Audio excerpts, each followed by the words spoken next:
in a way. Yeah, you'd hope so. You'd hope so. Yeah, yeah. But we get a lot of people that, yeah. that are anti-technology, and they're writing us on their computer, and they're interacting with us via the TV, and it's like they just don't even get the fact that these technologies were brought to you by science and reason, which are the very things we're advocating, and they're advocating against them, and yet they're using them.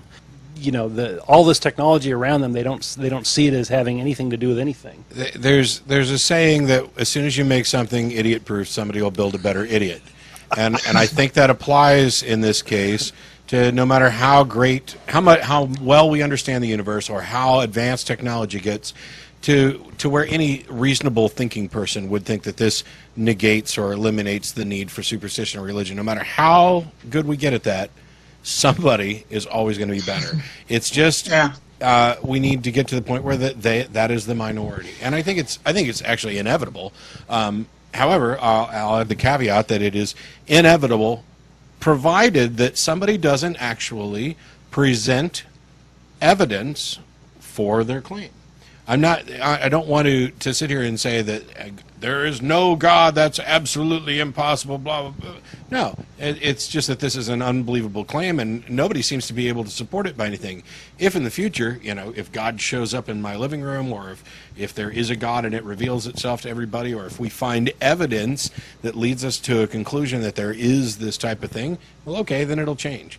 I just don't see that that's likely. I mean, there's a difference between whether or not something's possible and whether it's remotely probable. So yeah.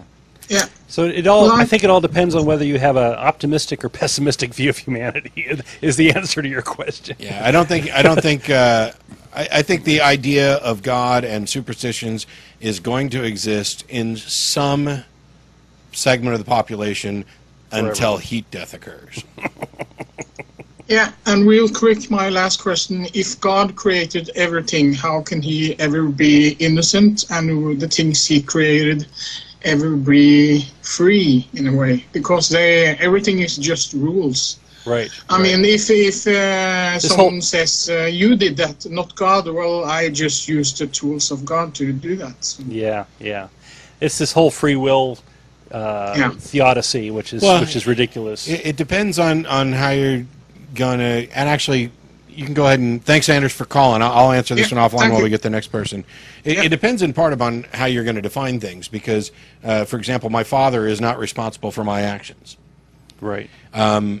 However, if my father was able to see the future and knew everything that I was ever going to do, and still raised me in such a way that I would do those things, then he is culpable. Yeah. It's like if I leave a gun sitting on the table and somebody else picks it up and shoots themselves, I'm probably somewhat negligent. I may have been careless, I may not. Maybe it was my house and everything was locked and they broke in and picked it up and shot themselves.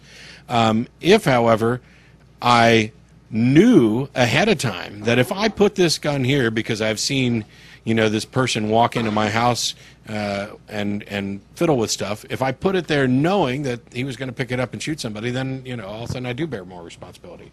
It's about what you know and what you don't know, what you can free avoid. will thing. It's like, supposedly God's given us free will. Well, I'd like to kill God.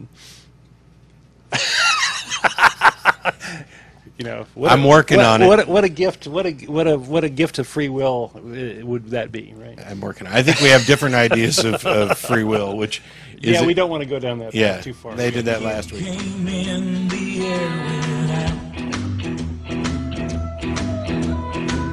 and every shadow